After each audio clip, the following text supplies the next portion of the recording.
Das Grundfutter ist der Grund für Erfolg oder Misserfolg, das wissen Sie alle. Aber viele Betriebe stecken gerade in der Zwickmühle zwischen großen Vorräten an mittelprächtiger 21er Silage und auf der anderen Seite horrenden Kraftfutterpreisen. Wenn Sie sich auch Ihre Leistung zukaufen und nicht wissen, ob diese Fütterung wirklich noch wirtschaftlich ist, dann sind Sie bei uns genau richtig. Wir veranstalten von der Firma Schaumann gemeinsam mit der Landwirtschaftskammer NRW am 15. und 16. Februar ein Webinar zu diesem Thema.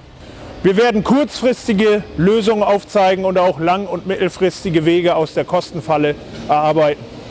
Vielleicht ist für Sie das Richtige dabei. Melden Sie sich an. Ich freue mich auf einen regen Austausch mit Ihnen. Wir sehen uns am 15. oder am 16.